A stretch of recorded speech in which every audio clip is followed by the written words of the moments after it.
제가 올해 80대가 넘었는데요. 우리 동창회 보면 연락 안 되는 친구가 많습니다. 어디 가는지는 몰라요. 생활이 어려우니까 핸드폰도 없고 거의 나와서도 친구들에게 구걸하는 사회로 다니는데 지금 무료급식소가 판치고 있습니다. 내 주머니에 돈이 없으니까 돈 안 내고 밥 먹는 겁니다. 이게 비참한 현실이죠. 나는 늙어서 자식들이 뭐 할 거다 하지만은 이제 자식들이 되질 않아요. 서로 내미락 하다 보니까 부모는 자식을 원망하고 자식은 부모를 원망하고 부모들은 외롭고 고독해지는 것입니다. 그러니까 비참한 노후를 피하기 위해서는요.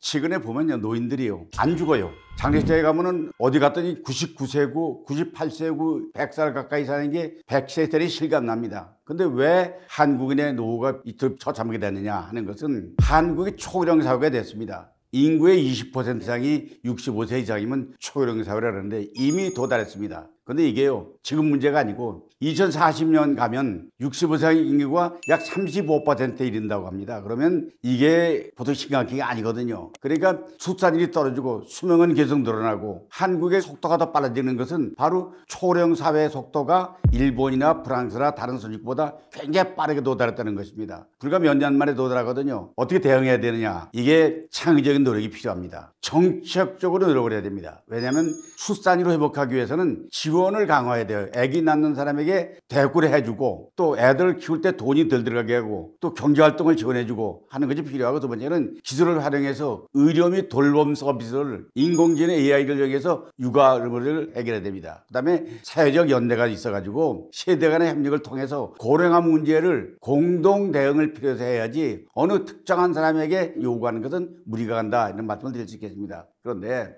대한민국의 노후가 이토록 비참한 이유는 뭐냐면요, 세대 간의 격차가 60, 80년대에는 산업화되게 되기 때문에 당시 노동자 임금이 낮고 비정규직 노동자들은 사회 안정망에 미흡하기 때문에 은퇴 후에 자선 형성이 어렵습니다. 돈이 없습니다. 과거 부양가족 시대에는 시댁을 마감한 겁니다. 부모가 생존기간이 고령화 시기가 되니까 핵가족이 되니까 부양을 포기하는 사회가 늘어나고 있습니다. 자식들이 부모를 모시지 않으려합니다. 그러니까 은퇴 후에 소득 부족이 나타나니까 자영업자들은 비정규직 공적연금의 기업률은 낮고, 이것이 이제 문제를 삼기 때문에 오늘 얘기를 하는 것입니다. 내가 직접 들은 노후 문제들이 비참한 건 뭐냐면요, 제가 올해 80대가 넘었는데요. 우리 동창회 보면요, 연락 안 되는 친구가 많습니다. 연락이 안 돼요. 어디 가는지는 몰라요. 어디 가서 생활이 어려우니까 핸드폰도 없고 어디 산속에 들어가서 살면은 알 길이 없는 거죠. 전화도 안 받습니다. 나오지도 않아요. 거의 나와서도 친구들에게 구걸하는 사회로 돌아다니고 구걸하고 다니는데, 그러면서도 내가 여기서 돈 꼬아갔다는 거, 돈 빌려갔다는 얘기를 하지 말아달라, 이런 얘기를 하거든요. 그러니까 이게 비참한 현실이죠. 사람들이 나이가 들고 가장 후회하는 것이 있다면 뭐냐? 노후 대책을 미리 세우지 못했다는 겁니다. 두 번째는 막연히 어떻게 되겠지 했던 것이 안 되는 겁니다. 그 다음에 젊은 시절에 공부 안 하고 허송세월 보내가지고 이제 나이 들으니까 일찍이 미리 준비한 사람들은 떵떵거리고 잘 먹고 잘 사는데 내 주머니에 돈이 없으니까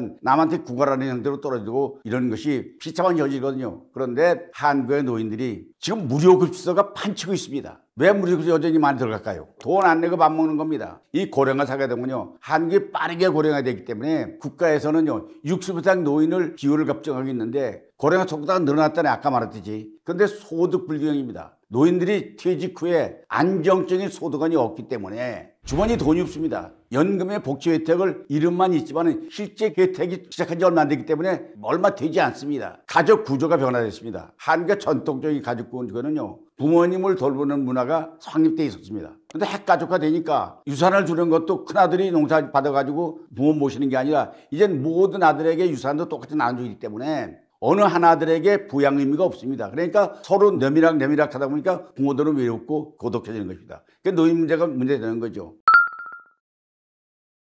비참한 노후를 피하기 위해서는요, 가장 먼저 해야 될 것이 있습니다. 뭐냐면 노후의 재정 기획을 수립해야 됩니다. 여러분들 50대 이상 됐으면요, 다 이제 준비하세요. 최소의 생활비, 저축연금, 개인연금, 주택연금들 어떻게 활용할까? 이걸 미리 대비하라는 겁니다. 그 다음에 더 중요한 것은 의료비를 줄이려면요, 다른 거 없습니다. 건강해야 돼요. 삶의 질은 건강 상태가 좌우하는 거죠. 아무리 돈이 많아도 건강이 나쁘면 비용이 나갈 수밖에 없잖아요. 그 다음에 사회적으로 연결해서 이로움과 정서적인 안정감을 갖는 것이 이제 노후에 준비할 때 가장 큰 것이기 때문에 노후 재정 계획과 그다음에 자기의 건강 관리하는 것, 사회 연결 하는 것. 저는 건강 관리 위해서 유산소 운동해야 된다니까 걷기도 하고 헬스클럽에 가서 근육 운동을 해야 되니까 근육을 당겨서 뭐 아령도 하고 복근도 하고 하는 것 다. 이것이 다 돼야 되는데 그게 일사가 안 됐기 때문에 이렇게 해야 된다는 거죠. 그다음에 내가 저 노인들에게 노후를 위해서 자금 대비한다고 주식부동산에 집착하는 경우가 많습니다. 근데 나는 집착하면 안 된다고 얘기를 합니다. 왜냐하면 지금 유동성이 부족하기 때문에 그렇습니다. 부동산은 있습니다. 부동산이 있지만은 병원에 가려면 현금해야 되고 자동차 때문에 병금해야 되고 세금 내면 현금이 있을 거 아니에요.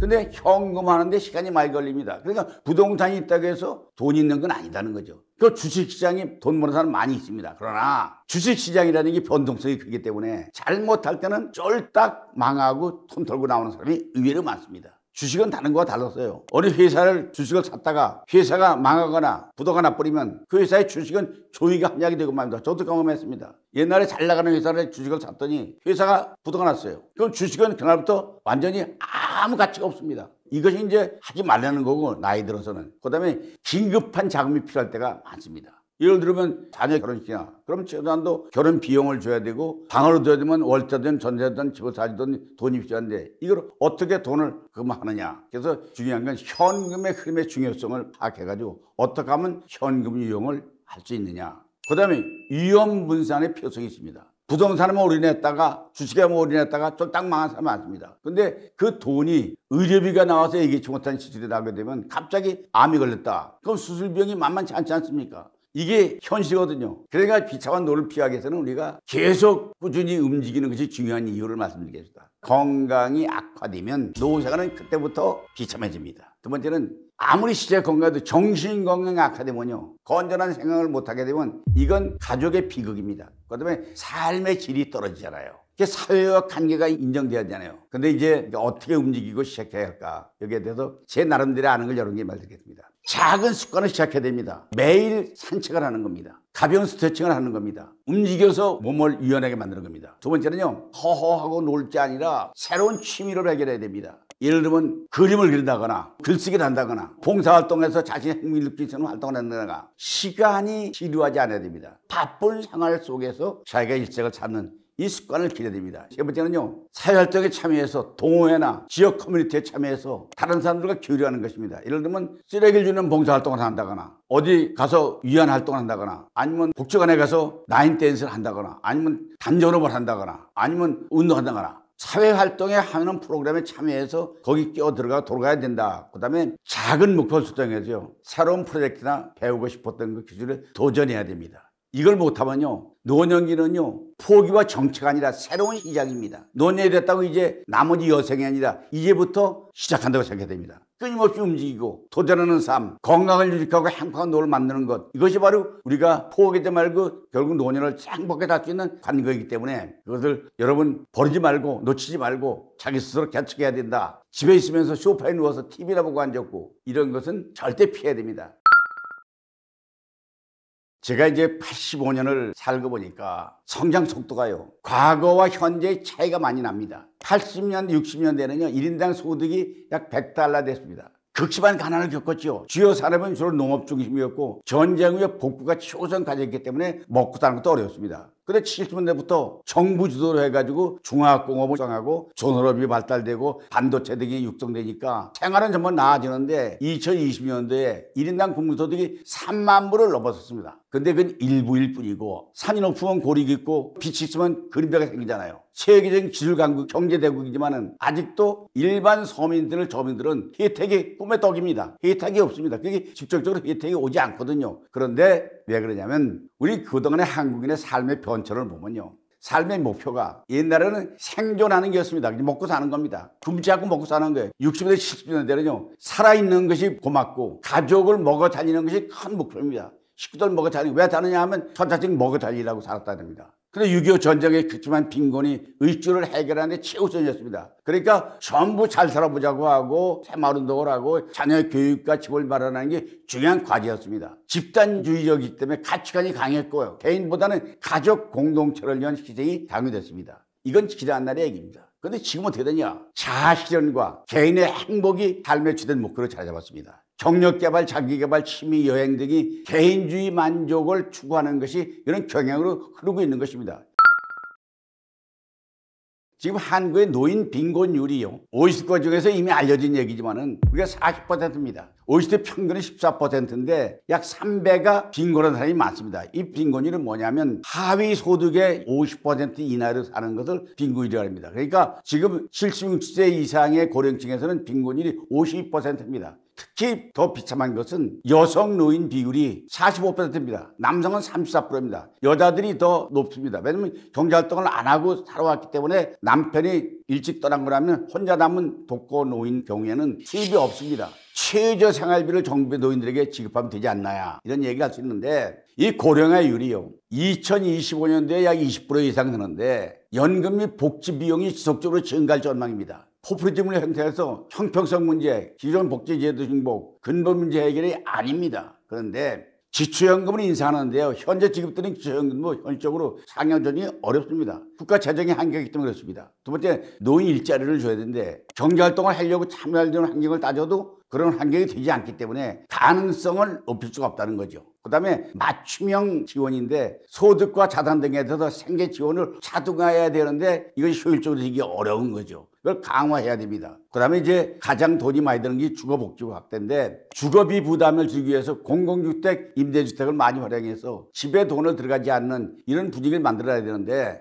요즘 노인들 사이에요 번지는 무서운 농담이 있습니다. 재수 없으면 120세까지 살겠다는 겁니다. 죽고 싶어도 죽어주지 않아요. 말로는 난 너무 오래 살았다. 그런데 실제 오래 살았다고 말하지만 스스로 생명을 끊지 않아요. 자살률은 높아도 그건 말만 뿐이지 실제 어려운 것입니다. 그러니까 무서운 현실은 돈 없이 오래 사는 것, 이게 노인들에게 무서운 문제입니다. 청년기를 보낸 우리 노년층은 청년 때는 젊어서 저축 여력이 없었습니다. 그 당시에 사회복지 시스템이 미비했습니다. 소득 분배가 불균형적으로 이루어지기 때문에 노년층에서는 안정의 기반을 마련하지 못한 경우가 많았고, 노년층의 과거에 자녀가 부모를 보양한다라는 전통적 가치관에 의존했기 때문에 나는 늙어서 자식들이 보호할 거다 하지만은 이제 자식들이 되질 않아요. 개인연금 저축이 부족하기 때문에 국민연금제도는 1988년도 되었지만은 그게 형식만 돼 있지 아직 생활에 충분하게 최저생활 맞추기도 국민연금이 미달리거든요. 그러니까 많은 노년층의 연금가입 기간이 짧거나 사각지대에 놓여 있기 때문에 경제적으로 빈곤하고 정적으로 고립돼서 악순환이 이루어지기 때문에 삶의 질이 더욱더 저하되는 것입니다.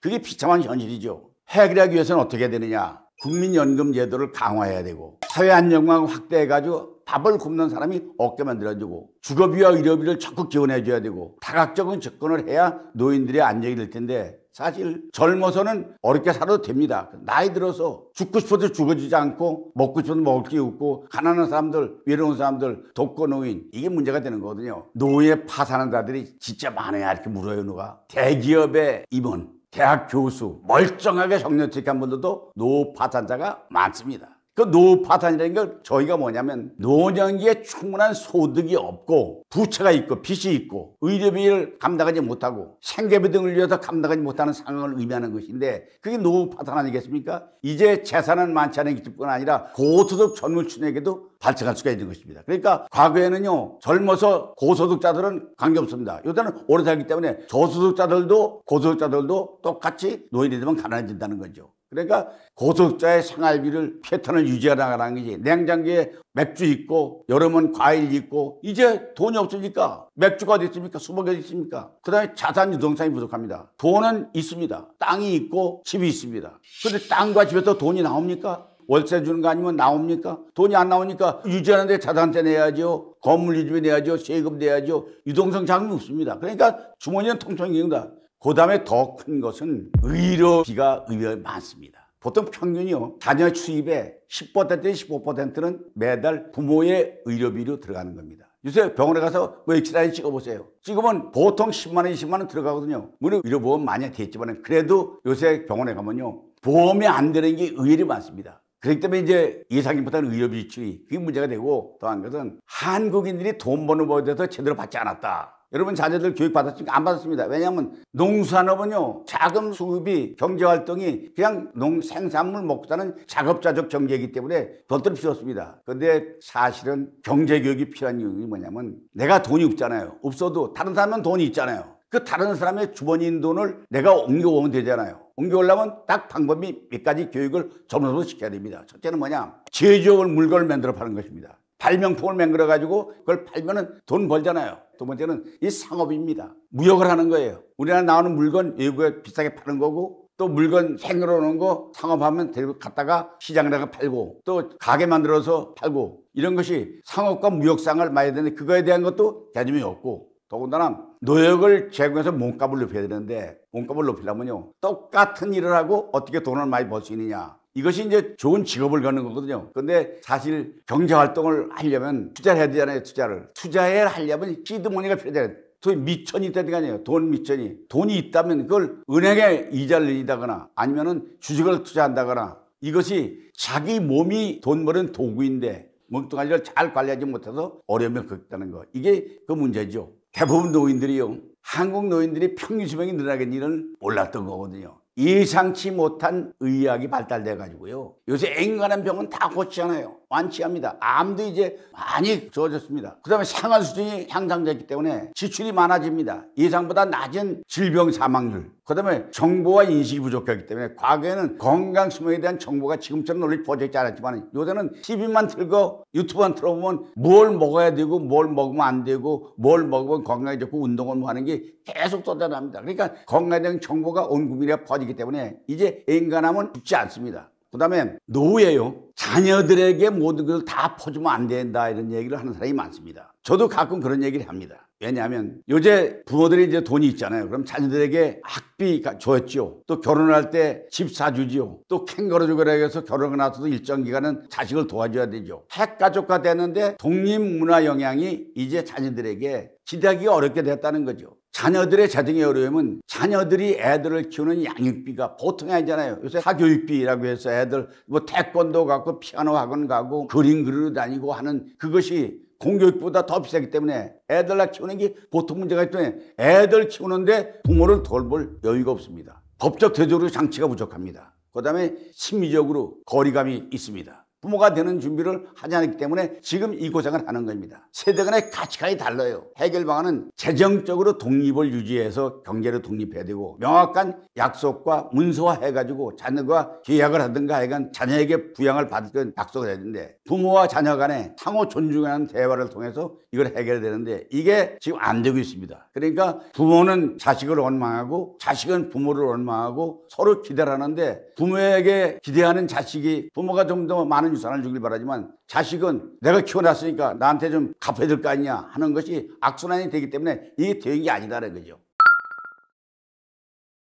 우리가 누구나 그렇지, 인생은 일회용입니다. 나보고 인생의 중요한 선택이 뭐냐 이렇게 누가 질문하더라고요. 근데 저는 인생을 기획하는 젊은이들에게도 말합니다. 인생의 가장 중요한 선택이 세 가지는 좋은 직업을 갖춰 내려오게 됩니다. 직업은 자기가 즐기고 취미가 할 수 있는 그 직업이 좋겠죠. 즐겁게 일할 수 있는 직업을 갖는 게 중요합니다. 두 번째 이제 선택해야 될 게 뭐냐면 결혼을 잘해야 됩니다. 남자는 여자를 잘 얻어야 되잖아요. 여자 입장에서는 또 남자를 잘 얻어야 되잖아요. 잘 만나야 돼요. 그래서 배우자와의 관계가 좋으면 행복합니다. 콩 반쪽을 먹더라도 서로 사이좋은 배우자, 돈 많은 배우자, 예쁜 배우자도 중요하지만 그보다는 어떻게 하면 나랑 잘 적성이 맞고 취미가 같은 사람 배우자 맞느냐. 배우자가 좋기 위해서는 같은 취미를 갖는 것이 중요한 겁니다. 하루에 부부지간에 대화를 할 수 있는 시간을 갖는 게, 같은 일을 할 수 있는 게, 같은 시간 같은 책을 본다거나 TV 연속극을 같이 본다거나 공통 관심사를 같이 갖는 거죠. 그 다음에 더 중요한 선택은 가치관입니다. 어떤 가치관을 갖느냐. 신앙심도 있고 신앙을 하는 경우도 있고 기독교, 불교, 종교 많이 있잖아요. 그 다음에 이제 일하는데 가치를 느끼는 것, 이것도 다 좋은 거죠. 그 다음에 이제 공통적인 생각은 가치 있는 삶의 목적을 선택하라는 것입니다. 삶의 목적을요, 가치 없는 삶보다는 가치 있는 거. 예를 들면 등산을 한다 그러면 500고치 이상 넘는 걸 100고치를 점령하겠다. 뭐 낚시, 겨울철에 스키, 여름철에 수영, 이거 다 가치 있는 목적을 선택해서 그 목적을 달성하는 것입니다. 두 번째는 무엇보다도 살아가면서 가장 중요한 소중한 건 건강이라는 걸 확신하는 목표를 정해두는 것입니다. 다른 걸 포기하더라도 건강을 잃지 말아야 된다. 어느 사람이요, 돈 버느라고 아침밥을 못 먹어가지고 위장병 걸린 사람이 있습니다.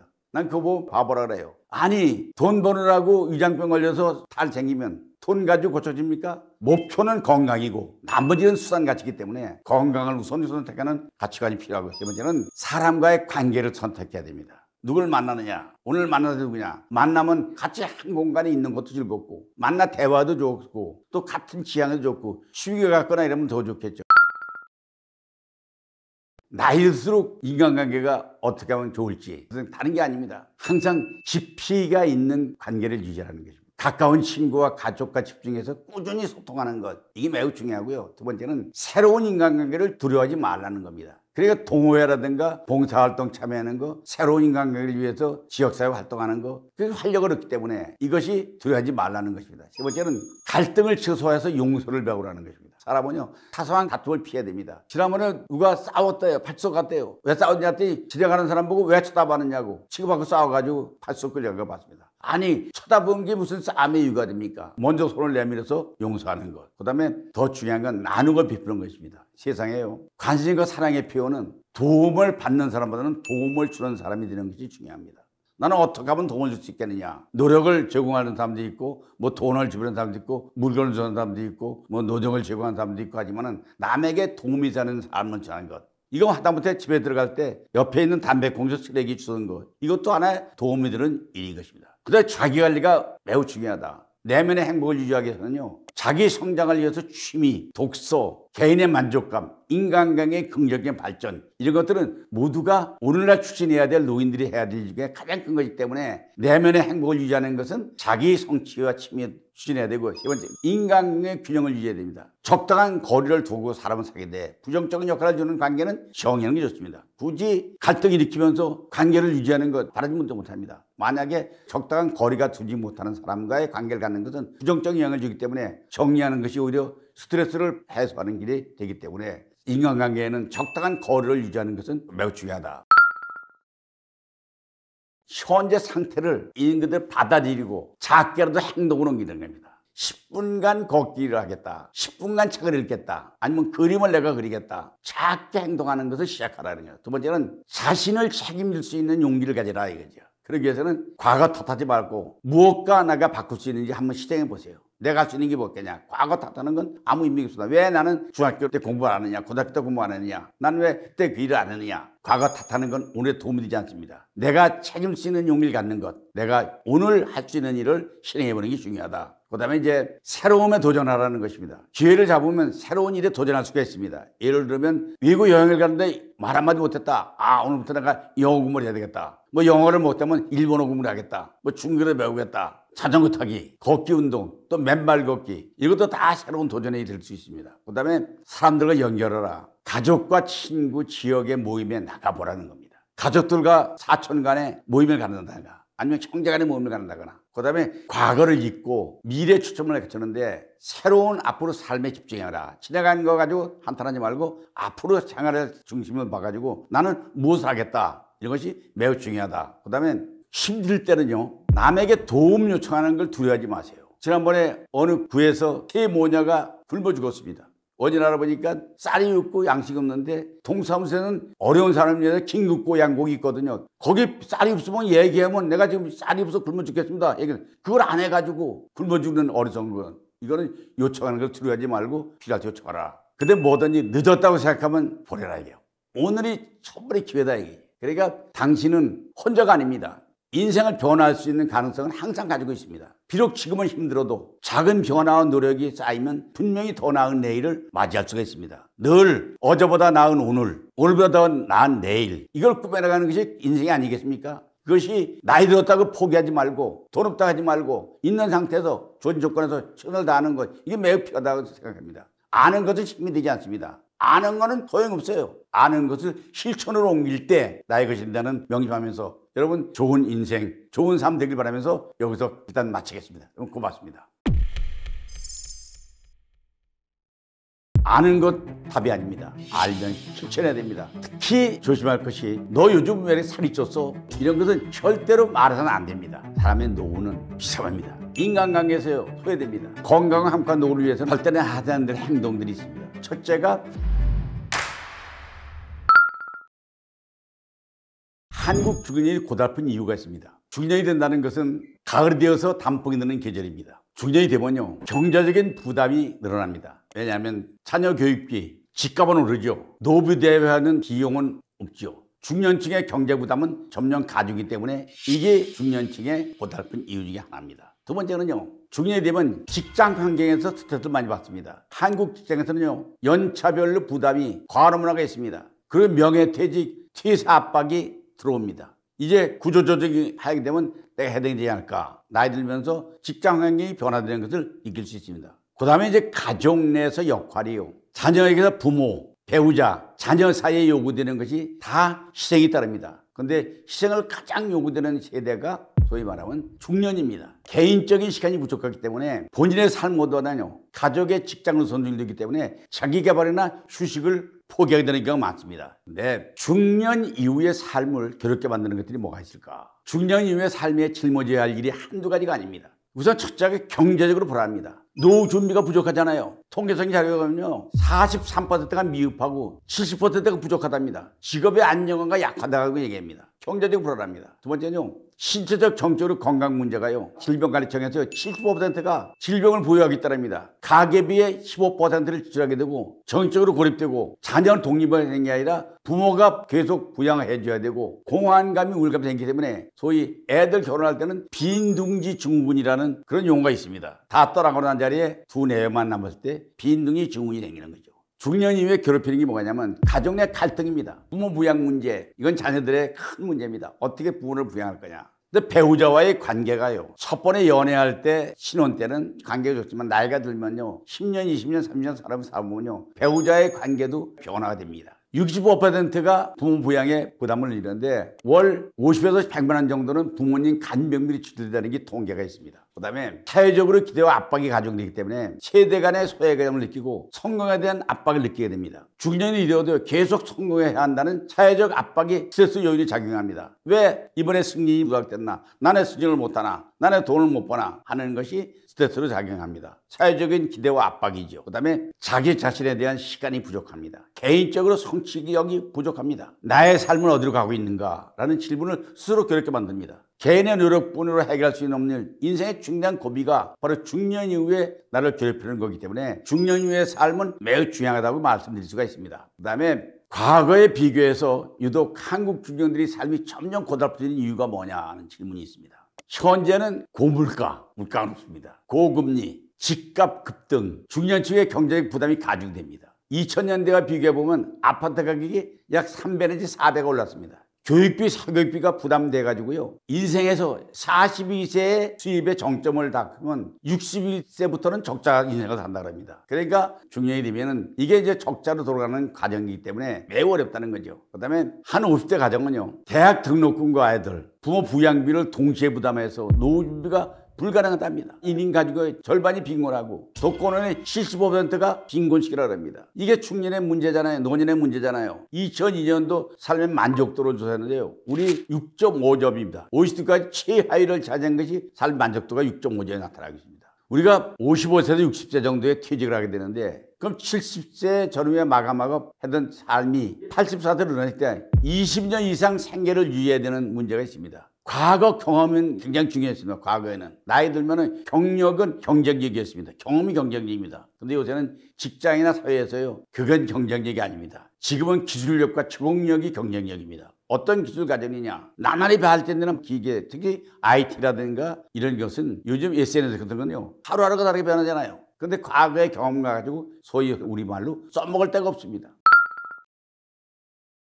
나이 들어도 말 조심 안 하는 사람의 노후는 비참합니다. 인간관계에서요, 소외됩니다. 나이가 들어서 타인의 기분을 그러지 않고 마구 말하는 것, 사람들이 점점 떨어져 나갑니다. 지나치게 비판적인 발언, 불필요한 간섭, 이것은 절대 말해서는 안 되는 것입니다. 두 번째는요, 가족 간의 갈등을 줄여야 됩니다. 예를 들어서 너 왜 그렇게 살았니? 비난적 발언입니다. 성인이 되면 자녀들에게 스트레스를 유발할 수가 있습니다. 이런 갈등은요, 노후에 정서적으로 경제적으로 지원이 부족으로 이루어질 수 있습니다. 그러니까 너 왜 그렇게 살았니? 너 왜 그러고 있냐? 소위 가족들 간에 비난하는 것은 삼가해야 되고 아주 피해야 됩니다. 그 다음에 이제 그 사람에 대한 평판이 악화되는 경우가 있습니다. 타인을 배려하지 않는 말투, 태도, 주변 사람도 부정적인 평가를 받게 합니다. 예를 들면 동네 모임이나 노인정에서 불편한 발언을 하면 정차 그 조직에서 의문을 받게 됩니다. 이는 공동체 내에서요, 고립되고 신뢰를 잃는 결과가 되기 때문에 주변 사람들에게 부정적인 평가를 받지 않으려고 노력이 되기 때문에 동네 모임이라든가 노인정이라든가 사람들 할 때는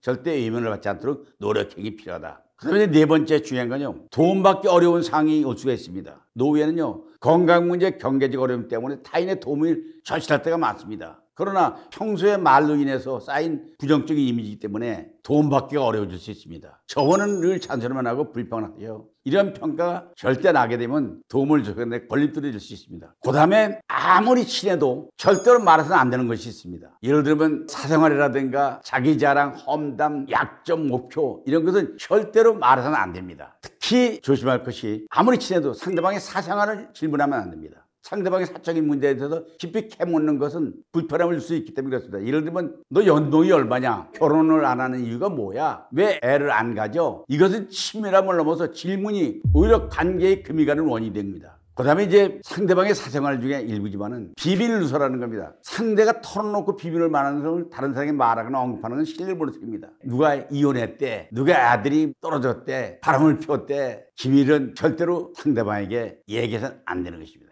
아무리 절대 말해서 안 되는 것 중에 또 하나는 자기 자랑입니다. 지속적인 자랑하는 사람이 있습니다. 늘 뭐 자랑합니다. 우리 애가 어떻고 집안이 어떻고 뭐 보물이 어떻고 송아지가 어떻고. 그다음에 더한 것은 자신의 상황을 비교해서 자랑하는 걸 특히 조심해야 됩니다. 나는 우리 애들은 공부 잘하는 걱정이 없는데 너네 아들은 어떡하냐? 이번에 떨어졌다며? 이건 은근히 비교해서 남에게 자존심을 상하게 하기 때문에 자기 자랑이 됩니다. 절대 해서는 안 되는 것입니다. 그 다음에 타인의 험담하는 겁니다. 험담은 재미있잖아요. 찾아보면요 장점도 많고 험담도 많이 있어요. 약점도 많이 있습니다. 약점을 얘기하면 맛있잖아요, 맛이. 근데 자기 자신이나 남에게도 험담은 절대 해서는 안 됩니다. 상대방의 지인의 험담도 마찬가지입니다. 험담은 절대로 자랑거리가 아닙니다. 특히 아들 대학교 입학한 거. 우리 애는 스카이 대학을 갔어. 너 아들은 어디 갔냐? 뭐 지방대학 갔어? 이번에 적금을 타가지고 부동산을 매입하는데 땅이 엄청 올랐대. 우리 아들이 산 집이 1억이 올랐대. 이런 건 절대 말해서 안 되는 것입니다. 아무리 친해도 이거 솔직한 게 아닙니다. 불필요한 충고는 관계에서 독이 될 수 있습니다. 그러니까 충고하지 마세요.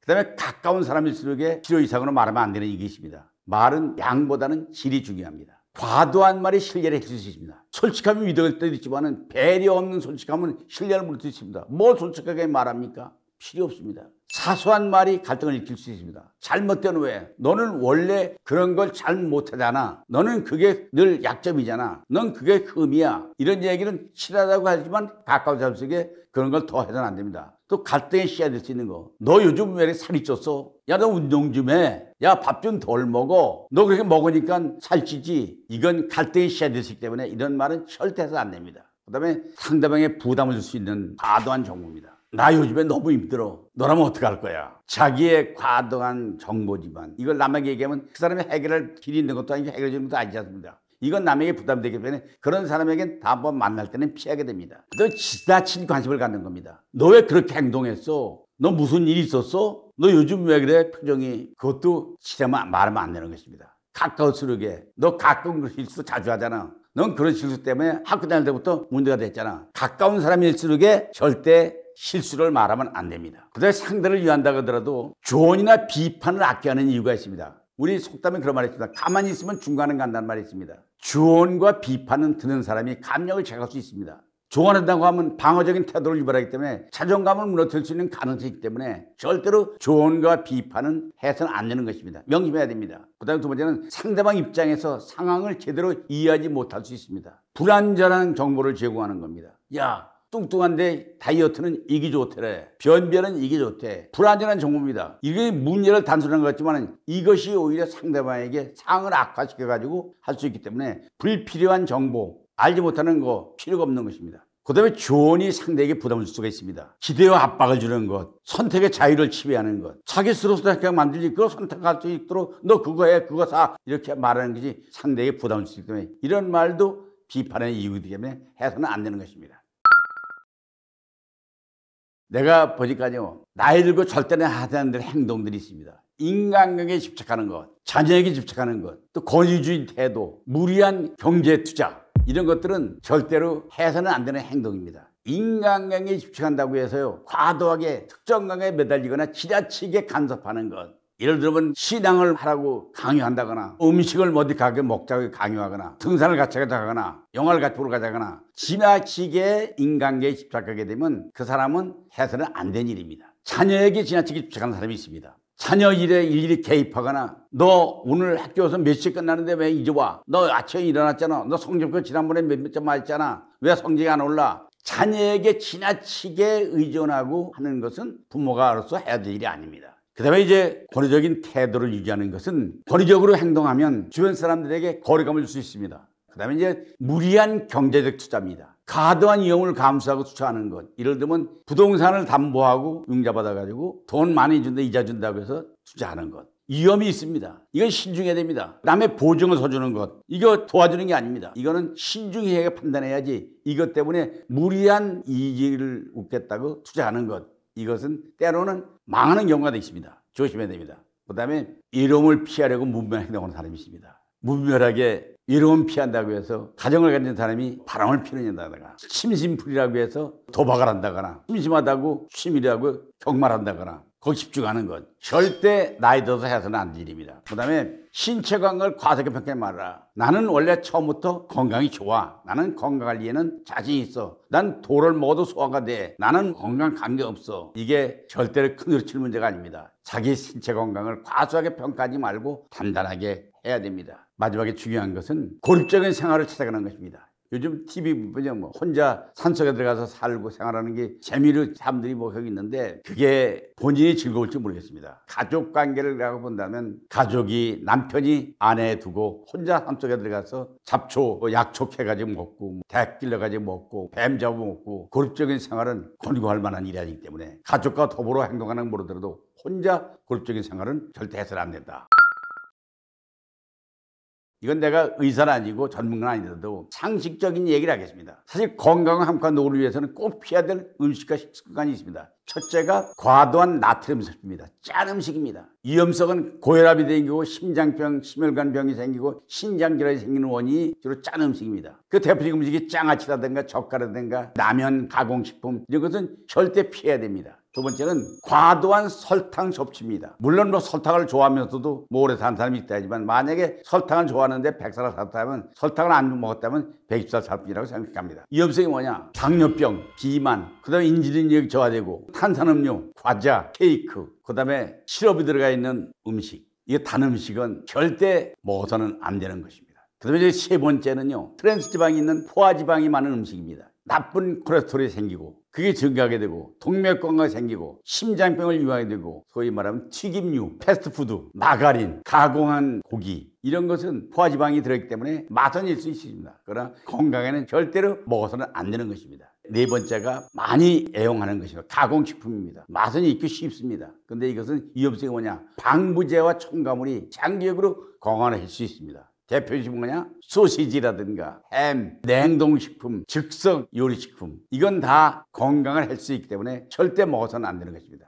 그 다음에 과도한 알코올, 뭐 술은 건강에 도움이 된다 약주라고 한다지만 과도한 알코올을 하는 것은 간경화도 될 수 있고 치매 요인도 되고 우울증도 되고 특히 과식, 불규칙한 식사, 맛있다고 폭식해서 소화제 먹는 것 이건 다 절대 먹어서는 안 될 것이기 때문에 여러분 명심하고 실천해 주면 좋겠습니다. 저도 가급적이면 이거에 대해서 실천을 내고 노력하겠습니다. 그 밖에 절대 먹어서는 안 되는 것들이 있습니다. 뭐냐? 이건 음식이 아닙니다. 욕을 먹는다. 나쁜 마음 먹지 마라. 남의 돈 먹지 마라. 남의 시간 먹지 말아라. 변명하지 말아라. 남의 행복 깨지 말아라. 남의 후회할 일 하지 말아라. 불평불만하지 말아라. 이것은 절대 먹어서는 안 되는 것입니다. 근데 노후에는 육체적 건강뿐 아니라 마음가짐과 태동이 비롯됩니다. 그래서 욕심을 비우고 감사의 사랑을 채우고 자신과 타인에게 따뜻한 삶 이것이 행복한 노후의 비결입니다. 아름다운 노후, 행복한 노후 한 가지 다름이 아니라 자신의 삶을 가지고 있는 의미를 여기지 않으면 무력감과 공허에 빠질 수 있는 것입니다. 삶의 의미를 찾고 자신이 하는 일에 만족감을 느낄 때 지속적인 행복을 유지했습니다. 내가 나를 존중하고 내가 내 삶을 사랑하는 일입니다. 이게 무엇보다 중요합니다. 남의 삶보다는 나의 삶을 유지하는 것, 나를 존중하는 것. 그래서 그런 얘기 하잖아요. 자기 몸을 두드리면서 수고했다. 이복이 수고했다. 오늘 수고 많았어. 자기를 존중하고 나는 내 몸을 사랑한다. 나는 나를 사랑한다. 이런 생각을 갖는 것. 이것이 가장 중요한 원인의 삶을 말씀드리면서 아는 것 답이 아닙니다. 알면 실천해야 됩니다. 실천해서 오늘 제 얘기를 통해서 듣고 실천하는 행복 여러분 스스로 만들기 바라면서 강의 마치겠습니다. 여러분 고맙습니다. 인간관계는 만났다 헤어지는 게 인간입니다. 우정도 정도 인간관계도 초조하지 말아야 합니다. 그럼 행복한 노후를 위해서는 몇 명이 필요하냐? 우리의 결혼할 때 부적을 가지고 온 사람이 2,000명이 넘습니다. 근데 그 친구가 지금 나한테 지금 무슨 의미가 있느냐? 이 많은 숫자가 이 숫자일 뿐이지 친구라는 이름도 본색이 드러나면 남담만 못한 경우도 있습니다. 그러니까 숫자가 중요한 게 아니라 내가 84년 살고 나서 깨달은 핵심이 뭐냐? 우리 대한민국 국민들은 정과 한의 민족이라고 합니다. 사랑은 자기의 것을 상대방에 나눠주는 것이 대가 없는 것입니다. 가장 고마운 사람은 나에게 생명과 돈을 아낌없이 주면서 사랑을 베풀어주는 게 그게 가까운 친구입니다. 근데 나이가 들수록 친구가 사라지는 것에 대해서 고민하는 행위가 있습니다. 인생을 살면서 적절한 친구의 숫자가 얼마냐. 근데 우리가 이런 말을 합니다. 둘도 없는 친구라는 말을 잘 합니다. 그건 친구는 양보다 질입니다. 개인 우선주의의 변화가 중요한 거고, 그 다음에 직장과 가족의 같은 책임을 지고 들어가고 지적거리를 등에 업고 한 공간에 살게 됩니다. 근데 비정상으로 헤어질 수 있습니다. 우정의 인간관계에 모범 답안은 없습니다. 정답도 없습니다. 근데 중요한 건 뭐냐? 각각 상호 거래를 인정하고 새로운 친구와 관계를 유지를 존중해주고 추구를 간직하고 계속 SNS를 통해서 관계를 유지할 수 있는 것, 이게 바로 우정이고 인간관계로 저는 생각을 합니다. 사실 나이 들수록에 친구가 사라지는 이유가 있다고 합니다. 이건 자연스러운 현상입니다. 제가 볼까요? 고향 친구 있습니다. 소위 중마고이죠. 요즘도 가끔 만나서 밥을 먹습니다. 그런데 제가 참 안타까운 일은 우리 마을에서 초등학교를 같이 다닌 친구가 10명이 있었습니다. 10명이. 참 얼마나 6년간 재밌게 살았습니다. 근데 그 친구가 지금 10명 중에서 살아있는 사람은 2사람밖에 없습니다. 나머지 8명은 희생을 떠났습니다. 그게 친구입니다. 인간관계는 늘 새로운 친구를 만나고 관계를 이어가면 초조하지 말아야 합니다. 인간관계는 만났다 헤어지는 게 인간입니다. 우정도 정도 인간관계도 서로 맺었다가 멀었다 하고 나눠주는 게 인간관계입니다. 그럼 행복한 노후를 위해서는 몇 명이 필요하냐? 나의 경우는 전화번호에 많은 사람을 알고 있고, 예를 들면 우리의 결혼할 때 부적을 가지고 온 사람이 2,000명이 넘습니다. 우리 아버지 들어가실 때 어머니 들어가실 때 각각 2,000명이 와서 친구 많다고 합니다. 근데 그 친구가 지금 나한테 지금 무슨 의미가 있느냐? 이 많은 숫자가 이 숫자일 뿐이지, 그런데 그 많은 사람들이 내가 아파서 들어오면 찾아와서 위로해줄 사람이 몇 명이냐? 급할 때 한밤중에 전화 걸어도 짜증내지 않고 받아줄 사람 2-3사람이면 된다고 생각합니다. 밤중에 전화하면 무슨 일이야, 왜 그러냐 이렇게 하지, 왜 밤중에 전화한 거냐, 이런 친구는 친구 아닙니다. 그러니까 숫자가 중요한 게 아니라 심정으로 아플 때 도와주고 생명의 소중함을 느껴주면서 경쟁의 흐름을 도와주면서 서로 생명과 빛을 나누는 이런 친구가 매우 중요하다. 그게 인간관계로 생각합니다.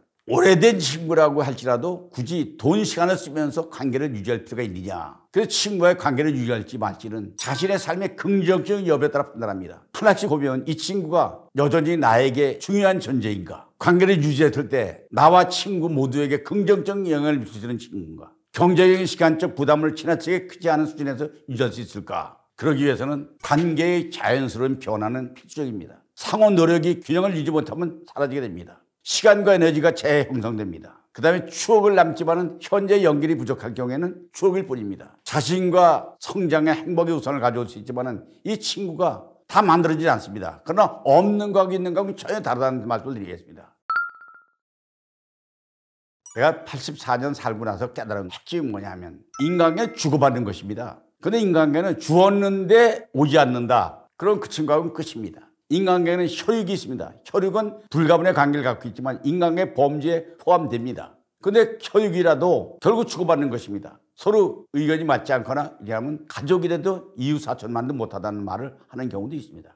인간관계는 그런 것입니다. 그래서 친구라는 이름으로 우정을 나눌 때는 동시대를 같이 공간에 사는 한 마당에 살아는 거 아니에요. 근데 친구라는 이름도 마당에 살아도 본색이 드러나면 남담만 못한 경우도 있습니다. 감동의 스토리가 없으면 첫사랑처럼 잊을 수가 없어 평생 그리워하면서도 사실 지금 만나지 못하는 친구들도 있습니다. 살면서 가급적 피하는 사람들이 많이 있습니다. 누굴 피해야 되느냐? 부정적인 에너지를 전파하는 사람입니다. 헛소문 내고 헛말 거짓말하고 험담만 하고 다니고 이런 전파하는 사람들, 이런 친구는 피해야 됩니다. 두 번째, 자기 중립적인 사람이 있습니다. 밥을 먹으러 가도 배려하지 않습니다. 아, 나는 된장찌개 먹어야 돼 이러고 다 중국집에 가자는데 혼자 된장찌개 먹어야 된다고 고집부리는 자기중적인 사람, 이런 사람은 같이 옆에 있으면 불편합니다. 근데 말과 행동이 일치하지 않는 사람, 아, 나는 아버지를 위해서 내 아버지한테 가봐야 돼 이래놓고는 골프 치러 가는 친구들이 있습니다. 아버지가 병원에 입원했다고 하면서도 병원에 한번 가보지 않은 친구입니다. 말과 행동이 일치하지 않는 사람이 있습니다. 이런 친구는 친구에서 배제해야 됩니다. 그다음에 감정적으로 통제가 불가능한 친구가 있습니다. 버럭합니다. 화를 냅니다. 화를 내지 않을 때인데 화를 내가지고 분위기를 깐다거나 식당에서 음식 먹을 때 짜장면에서 머리카락을 갖다고 막 소리 지르거나 감정적으로 통제가 안 돼. 예상할 수가 없습니다. 이런 친구는요, 옆에 같이 있으면요, 같이 한 자리에 있는 것만으로도 부족합니다. 그 다음에 타인을 끊임없이 이용하는 사람입니다. 그 사람 이용해서 돈도 빌려고 들고, 그 사람 이용해서 이권도 해세가 들고, 그 사람 이용해서 물건 팔려고 들고, 끊임없이 아는 사람을 이용해서 자기의 이득을 챙기는 사람이 있습니다. 그런 친구들 많이 있습니다. 주변에도 있습니다. 이런 친구는 친구라고 말하기는 참 부끄럽습니다. 그 다음에 소문이나 뒷담화를 아주 즐깁니다. 뉴스톡이랍니다. 누구는 뭐 어떻게 했대, 누구는 아들이 이혼을 했대, 어디 땅을 팔았는데 쫄딱 망했대, 애가 했는데 뭐 시험에 떨어졌대, 뒷담화하는 사람, 이거 끊어야 됩니다. 성장에 걸림돌이 되는 사람이 있습니다. 그 친구가 친구라는 것 때문에 나까지 욕을 먹는 경우도 있습니다. 평생 같이 갈 수 없는 사람입니다. 그 다음에 겉으로는 멀쩡한데 위험한 사람들이 있습니다.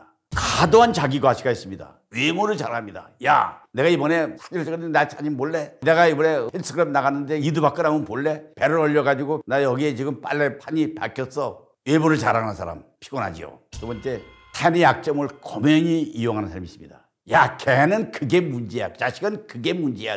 늘 남의 문제점을 지적하고 약점을 금융위해서 상대방을 속이는 겁니다. 야, 너 걔한테 속지 마라. 야, 걔 줄 수 있으면 나한테 줘. 걔한테 하지 말고 나한테 투자해. 그 다음에 공감 능력이 부족한 사람입니다. 시간이 지나면 무시합니다. 자기 우선 이익을 챙깁니다. 이런 사람들은요, 공감 능력이 없으면요, 공감하지 않습니다. 같이 영화를 보고 났어. 그럼 같이 즐겁게 가서 봤으면, 야, 오늘 영화 재밌었다. 이거, 근데 공감 능력이 없는 사람은요, 야, 이걸 영화라고 보냐? 차라리 어디 보는 게 낫지? 잘 이거 보느니? 이렇게 자기 이익을 우선하고 자기 생각을 하는 사람이 있습니다. 그 다음에 기회만 있으면 책임이 피하는 사람이 있습니다. 겉과 속이 다릅니다. 자신이 늘 피해자입니다. 누구한테도 피해를 받다는 것입니다. 이런 사람은요, 도저히 상대하기가 어렵습니다. 이런 사람하고는 절대로 속과 겉이 다르기 때문에 이런 사람들은 친구가 되지 않습니다. 평생 함께 할 만한 사람들이 있습니다. 이건 어떤 친구냐? 기쁠 때는 슬플 때 함께 있는 사람입니다. 슬픈 일이 있을 적에 아버지가 병원에 입원했다. 그러면 자기 아버지처럼 와서 같이 걱정해주고, 슬픈 일이 있으면 위로해주고, 기쁠 때는 와서 박수 쳐주고, 그 다음에 상대에게 배려심이 깊은 사람이 있습니다. 뭘 하든지 간에 항상 상대를 배려하는 사람. 그 다음에 말과 행동이 일치하는 사람입니다. 이게 말을 하면 그 친구는 틀림없습니다. 내일 10시까지 갈게 하면 10시 5분 전에 옵니다. 온다 그러고 안 오는 사람이 있습니다. 가자 그러고 안 가는 사람이 있습니다. 모임에 온다 그러고 안 오는 사람이 있습니다. 동창회 총무하는 사람은요, 아주 그 친구하고 연락을 하기 싫대. 왜냐하면 꼭 온다 그러놓고 안 온다는 거예요. 말과 행동이 일치하지 않는, 약속을 깨뜨리는 친구, 신뢰를 깨지요. 그 다음에 성장을 응원하는 사람입니다. 내가 이번에 승진했다. 참 축하한다. 참 좋은 일 있다. 그리고 돈 좀 벌었다 하면, 아, 참 잘 됐다. 이번 돈 벌었으니까 다음엔 더 잘 될 거야. 이렇게 응원해주는 사람. 그 다음에 긍정적 에너지를 주는 사람이 있습니다. 항상 힘들어. 이번에 안 됐어. 이번에 유튜브를 찍었는데 유튜브가 구독자가 좀 안 나와. 그러면, 야, 보니까 이렇게 한번 편집해보지. 다음엔 더 잘 나올 거야. 직원 미약하는 애는 장달이라는 식으로 긍정 에너지를 주는 사람이 있습니다. 그 다음에 솔직하고 진솔한 사람이 있습니다. 야, 나 오늘 솔직하게 나 점심을 못 먹었어. 너 웬간하면 나 짜장면 거 살 수 있냐? 난 지금 돈이 없어. 얼마나 고마운 친구입니까? 그건 기대고 의지하는 것과는 다른 의미입니다. 그 다음에 서로 자유롭게 하는 사람입니다. 굳이 얘 내일 등산 가는데 너 같이 가. 이러면 내일 내가 낚시 가기로 했는데 그럼 낚시 가서 잘 잡숴 봐. 난 내일 등산 가. 이래야지. 야 인마 너 내가 등산 가는데 너 인마 낚시 가는 게 말이 되느냐? 이러면서 상대방의 자유를 억압하는 사람만. 이런 친구들은 친구에서 사귈 만한 사람이 못 됩니다. 내가 보니까요, 모두와 잘 되지 않은 사람들의 특징이 있습니다. 강한 자기 주도성입니다. 자기 자신의 가치와 목표를 명확히 알고 그에 따라 행동하는 사람. 이 사람은 완전히 잘 지내고 잘 살고 있습니다. 두 번째는 질 높은 인간관계를 선호합니다. 많은 사람과 얕은 관계를 얘기보다는 적은 수의 깊고 진실한 관계를 선호하는 친구. 이런 친구가 제 도움이 되는 거죠. 그 다음에 명확한 경계를 설정해야 됩니다. 타인의 요구나 기대에 휘말리지 않고 자신의 한계를 분명히 알고 경계를 설정하는 것입니다. 그 다음에 이제 중요한 것은 친구의 자립성과 독립성입니다. 타인에게 지나치게 의존하지 않고 스스로 문제를 해결하는 태도. 이런 친구가 좋은 친구죠. 그 다음에 목표 중립적 사고를 가진 사람. 인간관계가 아닌 자신의 목표에 꿈에 집중하는 친구. 이런 친구는 나에게 도움되죠. 좋은 친구를 만드는 최고의 방법이 있습니다. 그런 방법은 매우 중요한 겁니다. 여러분이 실천해 보시기 바랍니다. 좋은 친구를 만나기 위해서 내가 좋은 친구가 되기입니다. 자기가 진정성 있는 태도를 대하고 약속을 하면 절대 지키고 공감력을 키워가지고 맞장구 잘 쳐주고 야, 너 힘들잖아? 나 힘들어. 그러면 야, 이번에 힘들지만 다음에 잘 될 거야. 항상 힘을 주던 친구가 내가 되는 겁니다. 두 번째는 공통의 가치를 가진 사람 찾는 것입니다. 같은 취미를 가진 사람을 받아 공유하는 것입니다. 사진 찍기를 좋아한다. 그러면 야, 너 카메라 요새 샀는데 너무 좋아. 너도 사. 설악산 가서 한번 사진 멋지게 찍어보자. 그럼 둘이 그 카메라 들고 같이 공감력을 가지고 가면 얼마나 재미있습니까? 사실 취미와 간지자 같은 사람을 만나면 너무 신바람 납니다. 그 도움을 주고 받는다. 내가 영상 만들 줄 오늘 편집부터 하는 거냐? 그럼 자기가 갖고 있는 편집 기술을 힘들어가면서도 밤늦게 해도 가르쳐도 이렇게 하고 이렇게 하고 이렇게 주고받는 겁니다. 도움을. 그다음에 적극적으로 소통하는 겁니다. 소통하는 사람은 칭찬을 아끼지 않습니다. 너는 참 그런 점이 참 좋아. 넌 진짜 버릴 거 하나도 없는 친구야. 넌 늘 먹으면 음식 맛있게 먹잖아. 너 그러고 남 험담하지 않잖아. 넌 늘 남 어려울 때 네 옷 벗어주는 친구잖아. 이런 친구 적극 소통합니다. 그다음에 남의 말을 경청하는 것입니다. 가장 좋은 친구는요, 남의 말할 때 계속 그 말을 듣고 고개를 끄덕이는 사람입니다. 언제나 말을 해도 지루하지 않게 들어줍니다. 아, 그래 그랬어, 맞아. 공감해 주는 거, 경청하는 것. 연락을 이어가는 것이죠. 내가 연락하지 않아도 먼저 늘 연락이 옵니다. 야, 오늘 잘 갔다 왔어? 오늘 뭐 했어? 연락을 계속 주고받는 겁니다. 그러니까 멀리 떨어져 있어도 같이 있는 것처럼 공감을 같이 연락해 주는 사람들. 이 친구를 좋은 친구요. 네 번째는 시간과 에너지를 투자하는 것입니다. 좋은 시간 함께 보내고 서로 에너지를 투자하고 중요한 순간에 옆에 있는 친구. 야, 이번에 내가 시험을 보고 나는데 너 미안하지만 같이 가서 응원 좀 할 수 있냐? 그래, 너 몇 시에 끝나? 10시에 가서 12시에 끝나. 그럼 내가 밖에서 너 들어가는 거 보고 너 나올 때까지 내가 기도하고 있을게. 너 틀림없이 우리 될 거야. 그 시험제 같이 나오면 야, 잘 봤지? 하면서 악수하면서 같이 보조 맞추고 가는 친구. 이런 친구는 매주 좋은 친구죠. 그건 시간과 투자를 같이 하는 거죠. 제가 인간관계는 수백 명, 수천 명, 아니 수만 명일 수도 교류할 수 있습니다. 직장에서 30년간 수많은 사람 만났고 초중고등학교, 대학교, 대학원 다양한 활동을 해서 이루어진 인간관계입니다. 그저 일부는 짧고 먼 관계로 지나갔지만 어떤 관계는 긴 시간 동안 유지돼서 제 삶에 깊은 영향을 주기도 했습니다. 근데 모든 만남이 긍정적도 있지만은 신뢰와 정직을 가지고 대하는 사람도 때로는 갈등이 있었고 이별도 있었죠. 하지만 모든 과정이 지금 저를 성장하게 만들었다고 생각합니다.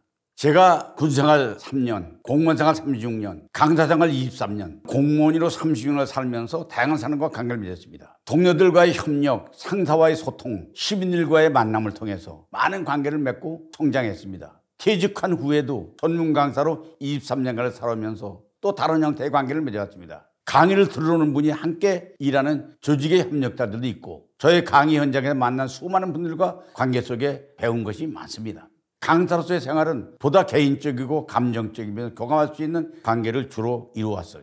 사실 제가 살아오면서 기억에 남는 사람과 사건이 있느냐, 제가 대학 가기 전에 고등학교를 마치고 농촌운동을 한 일이 있습니다. 그때 농촌운동을 같이 했던 친구가 있었습니다. 그 이름이 최영선이라는 친구입니다. 참 친했습니다. 근데 우연히 그 친구도 공무원이 되고 저도 공무원이 됐습니다. 그래서 참 반가웠습니다. 나를 진짜 좋아했거든요. 근데 그 친구가 주사 때 병으로 해서 세상을 떠났습니다. 먼 일찍 떠났습니다. 근데 가장 지금도 보고 싶은 친구라는 보이라면 그 친구가 보고 싶습니다. 왜냐하면 진심을 나누고 희망을 늘 얘기하고 살았기 때문에 그렇습니다. 제가 직장생활에서 가장 인간관계 잘했던 사람 중에 하나는, 저는 돌아갔지만 멘토라고 말하는데, 제가 처음에 마포구 어느 동사무소에 취직을 했는데 동사무소 동장입니다. 제가 동사무소에서 야간 대학을 다녔거든요. 대학을 가려면 일과 시가 6시인데 5시에 나가야 됩니다. 그럴 때 기꺼이 그냥 5시에 나가도록 해줬고, 내가 몸 안 나가고 있으면 이복이 너 대학 그만둬서 왜 학교 안 가? 학교를 가는데 부담 없게 큰 소리로 보내주고 일을 시켰습니다. 그 다음에 제가 결혼할 때는요, 여행을 갔다 오니까 방에다가 쌀 한 가마를, 연탄을 100장을 쌓아놓고 김치 한 독을 따로 나를 위해서 담아주고, 그러고는 친부모님처럼 했기 때문에 내가 40여 년 동안을 설 때 수석 때 한 번도 빼지 않고 부모님처럼 세배를 다니고 만나고 했습니다. 근데 지금은 제 인생에 있어서 대학을 갈 수 있도록 기회를 마련해주고 하던 이석윤 동장님, 저 지금도 존경합니다.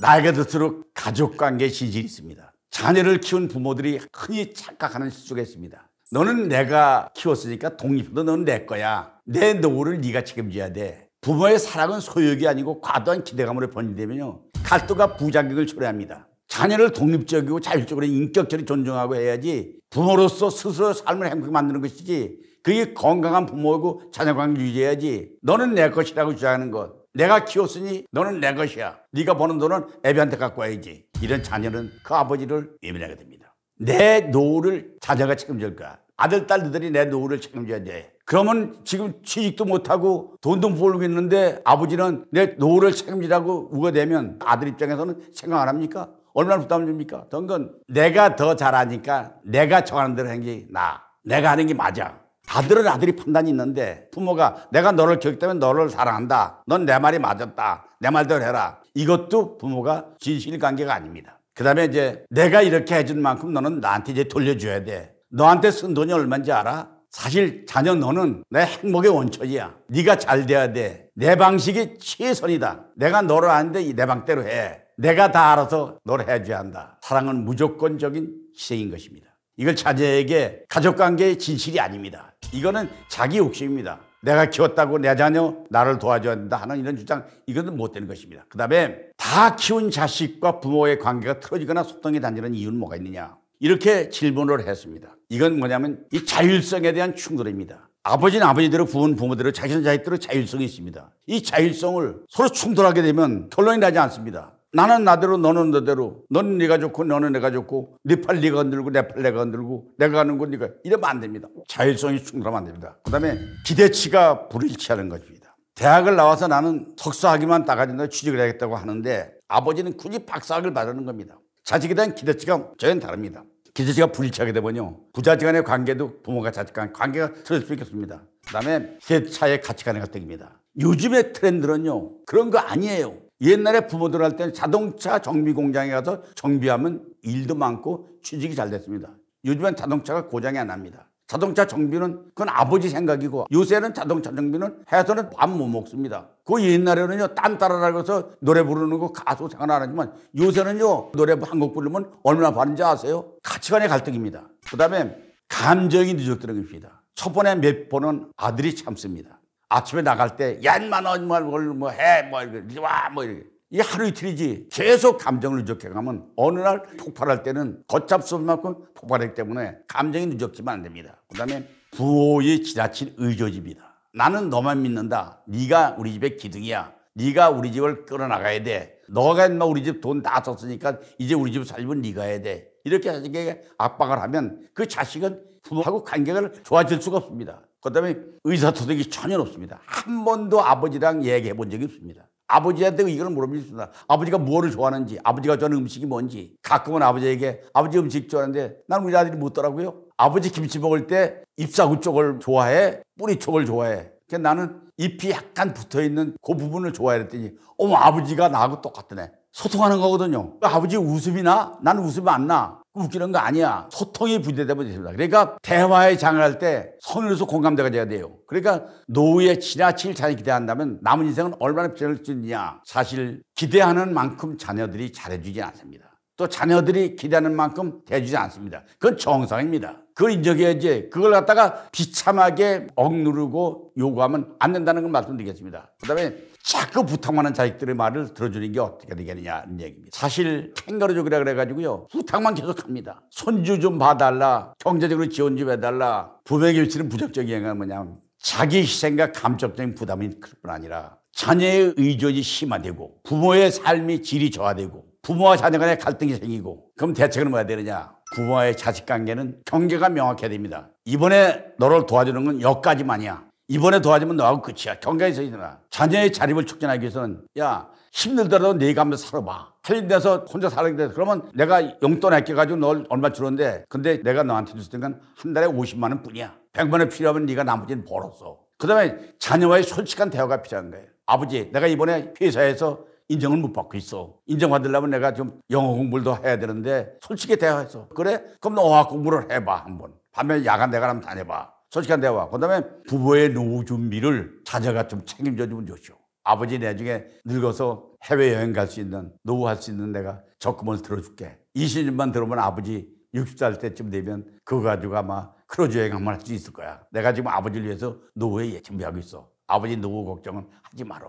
이렇게 해주면 그게 얼마나 관계가 좋아지겠어요. 그러니까 자녀와의 관계를 좋게 하는 방법은 자녀의 요구를 수용하는 것을 일적으로 만족할 수 있습니다. 그러니까 장기적으로는 가족관계에 영향을 미치기 때문에 부모의 삶에도 부정적인 영향을 미치기 때문에 서로 자식들의 말을 무조건 들어주는 게 아니라 경계선을 정해줘가지고 자녀의 독립을 촉진해주고 자녀와 솔직한 대화를 하고 부모의 노후를 준비해주는 이런 자식과의 관계, 이것이 건전한 관계라고 좀 말씀드릴 수 있겠습니다.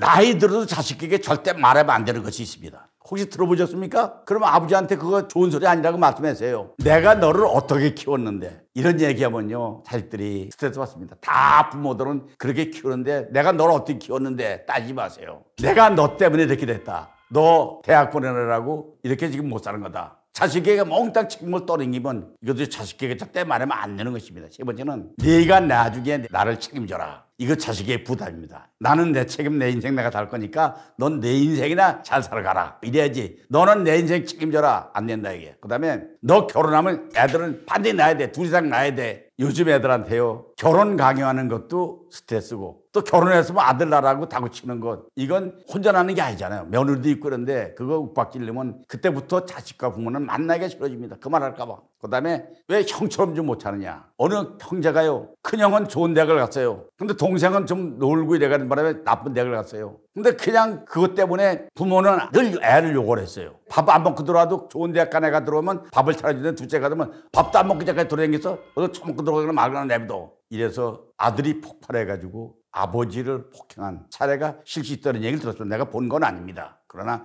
그것이 절대 형제 간에도 비교하는 것, 남자식과 비교하는 것 절대 아닙니다. 그 누가 그러잖아요. 내 친구 아들은 인마 지금 내 나이에 지금 회사에 중역이래. 그러니까 아버지 나이에 미국 대통령 된 사람도 있어. 아버지는 뭐야 지금 뭐하고 있는 거야.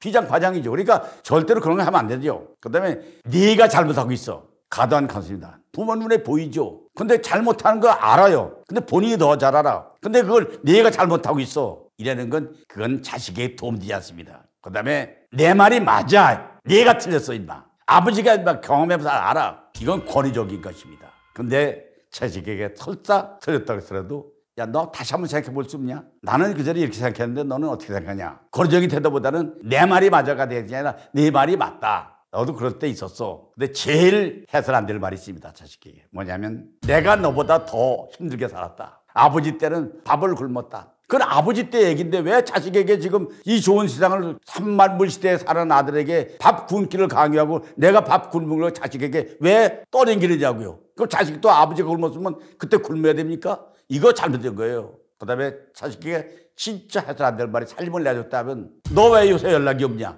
이건 강요입니다. 연락하고 안 하는 건 자식의 문제입니다. 연락하도록 유도할 수 있는 방법이 좋은 거 있잖아요. 난 제일 전화비를 부를 때 좋을 때 딱 아들이 전화하면 그때가 제일 기분 좋아. 이렇게 말해주면 그 아들은 아버지가 기분 좋게 해서 배를 올려주겠다. 아버지 좀 어때? 밥 먹었어? 그 말 한마디가 난 제일 행복해. 이래야지. 너 왜 연락 안 하네? 그 다음에 더 자녀에게 상처를 주는 말이 있습니다. 이건 해서는 안 됩니다. 넌 인마 애비 죽으면 후회할 거야. 애비 말 안 들어서 너 애비 말을 힘들어 후회할 거야. 근데 어차피 자식은 부모가 돌아가시면 후회하게 되고 안타까워합니다. 걷다 대고 내가 죽고 나면 후회할 거다? 그럼 어떻게 하는 얘기예요? 자식에게 뭘 요구하는 거예요? 이건 하면 안 된다는 걸 말씀드리겠습니다. 나이 들수록 자녀에게 서운한 마음이 드는 이유와 방법이 있느냐? 독립적인 자녀를 바라는 것입니다. 두 번째는 기대와 현실의 차이가 있습니다. 부모는 물론 자식에게 기대를 하겠죠. 지금쯤 되면 회사에서 부장은 내셔야 되고 자동차도 주행차는 타야 되고 근데 그 현실이 그게 안 되잖아요. 자동차 못 타요. 근데 그걸 자식에게 어떻게 하겠어요? 서운함입니다. 부모의 정서적 의존하는 겁니다. 다른 애들은 애비한테 용돈 준다는데 너는 맨날 아직도 용돈 타가냐? 이것도 서운한 겁니다. 자녀의 바쁜 생활, 너는 그렇게 바쁘게 사느냐? 자식이 바쁘고 싶어 바쁘니까. 그다음에 희대 차이와 가치관의 차이 인정해야 된다. 선여한 마음을 이제 다스리는 법이 필요합니다. 뭐냐면 전 네 가지를 얘기하겠습니다. 첫째는 자녀의 독립성을 존중해 줘야 됩니다. 너는 이제 그 정도면 독립할 가능성이 있잖아. 넌 독립을 이제 2년 안에 하게 될 거야. 독립하는 걸 존중해 주는 것. 그다음에 기대 수준을 조절하는 겁니다. 야, 자동차 인마 큰 차 안 타면 어떠냐? 작은 차 타더라도 소형차라도 주차료 안 내고 그게 좋지. 그지만 넌 앞으로 관상을 보니까 넌 앞으로 큰 차 타게 될 거야. 기대 수준을 조절해 주는 겁니다. 그다음에 자신의 삶에 집중하는 겁니다. 자식 삶에 집착하지 말고 아버지 삶에 기초해달라. 자녀와 소통을 강화하겠다. 어서 한번 얘기를 했습니다마는 애들한테 아버지가 골프를 그만하겠다 그랬어요. 근데 아들들이 그래요. 아버지가 골프를 안 하느냐? 걔네 소통하는 거죠. 돈이 없어 이제 못하겠다. 그랬더니 아들이 그래요. 아버지가 왜 돈이 없느냐고. 아버지가 무슨 돈이 있어요? 아버지 돈이 왜 없어? 집 있잖아 집. 이거 팔았어 이러더라고. 난 그때 참 기분 좋았어요. 왜냐면 자식하고 소통하는 거잖아요. 그러면서 끝에 한마디가 난 아버지 재산에 대해서는 일체 신경 안 쓰니까 아버지가 벌어놓은 돈은 아버지가 다 쓰고 땡땡하고 가셔도 나는 불편이 없어. 소송이잖아요. 근데 자녀와의 관계에서 서로를 이해하고 서로 존중하는 자세, 이거를 유지하는 건 매우 중요하다. 그러니까 주변에서 자식과 비교해야 된다면 이거는 어떻게 되느냐. 자식은 어떤 경우든 형제라든가 남이라든가 이웃들과 절대 비교하는 말투가 나오면 그건 실패작입니다. 절대로 자식에게 비교하는 것을 하지 말기 바랍니다. 가족들에게 등 돌리는 노년에 가장 큰 문제가 있다면 뭘까요? 첫째가 권위적인 태도입니다. 야, 알아서 해. 아버지인데 애비를 이러면 안 됩니다. 권위적인 태도는 버려야 됩니다. 친구로서 인간으로서 대해야지. 그다음에 정서적으로 의존하는 겁니다. 나는 너만 믿어. 네가 나 하나 주면 나는 어떻게 살겠냐. 의존하는 거. 그다음에 소통하지 않는 거예요. 아들이 와도 밥 먹으느냐고 물어보지도 않고 점심 때 뭐 먹으느냐고 물어보지도 않고 요새 뭐가 관심이냐고 물어보지도 않고 애들이 뭐 주식을 한다면 요새 올라가는 주식이 뭐가 갖고 있냐. 소통을 가지 않는 것. 이거 부족한 겁니다. 그다음에 자기 주입적인 사고를 갖는 겁니다. 아버지 생각대로 주입적인 사고를 갖는 것입니다. 아버지는 절대 나는 주식은 안 해. 아버지는 절대 인마 헛질을 안 해. 아버지는 절대 등산 안 해. 낚시 안 해. 바다에 안 가. 이건 자기 생각이지. 자기 중의 사고를 자기에게 강요하는 건 이건 아니다. 그다음에 너무 과거의 경험에 집착하는 거. 애비가 옛날에 돈 벌 때는 새벽 4시에 일어나서 밤 11시까지 일하더라. 그거 나는 새벽에 늘 일어났어. 밥 안 굶었어. 자기 경험에 과거 경험에 집착하면 자식들은 그게 스트레스입니다. 절대 해서는 안 됩니다. 그다음에 사회에서 존경을 받고 대접받을 수 있는 방법이 있습니다. 그건 뭐냐면 항상 유연한 사고와 열린 마음을 갖는 것이고 다른 사람을 존중하고 배려하는 태도를 갖는 것이고 자기 관리와 독립적인 성을 유지하는 것이고 자녀와의 건강한 관계를 유지하는 것입니다. 때로는 친구처럼 때로는 형제처럼 부자처럼 가는 거. 그다음에 더 중요한 건 자식에게 봉사와 나눔을 가르쳐주는 것입니다. 남을 도와주는 일이 큰일이다. 내가 도시락을 싸가지고 가서 먹고 갈 때 아버지가 오늘 도시락을 못 먹고 와서 왜 옆에가 안 싸가지고 와서 걔하고 둘이 먹고 왔어. 이럴 때 야 이 자식아 너 먹으라고 싸준 도시락을 옆에 있는 걸 줬단 말이야. 이렇게 하면 아버지는 빵점입니다. 너 잘했다. 옆에 내 친구가 밥을 못 먹으면 네가 배고파도록 같이 먹으면 이건 나누는 거지. 그다음에 끊임없이 학습과 자기개발하는 것. 아버지도 보면 글씨 연습하고 바둑을 배우기도 하고 때로는 뭐 영어 공부를 하기도 하고 보면 자식이 너무 좋잖아요. 그다음에 항상 감정적인 표현하는 거. 야, 참 고맙다. 나라에서 이런 거 주니까 얼마나 고마우냐. 버스 노선이 우리 집 왔으니까 얼마나 좋아. 지하철이 들어오니까 얼마나 좋으냐. 관심 갖고 하는 거. 그러니까 나이가 들수록 배우고 나누고 독립적인 긍정적인 태도. 이게 존경받는 핵심적인 요소라는 것. 이건 소위 말하면 사회에서 남들에게 존경받고 대접할 수 있다면 내가 지금 얘기한 거 하는 것이 바로 훌륭한 부모로서의 관계를 한다는 걸 가족관계를 말씀드리겠습니다. 자, 지금까지 인간으로서의 가족관계를 얘기했습니다. 여러분 도움이 되었습니까? 난 늘 얘기하지만 아는 건 지식이 아닙니다. 실천할 때 그게 내 것입니다. 여러분 실천해서 좋은 관계 가지고 행복한 삶을 누리기 바라면서 노년이 영원히 행복할 때까지 다 같이 화이팅 합시다. 감사합니다.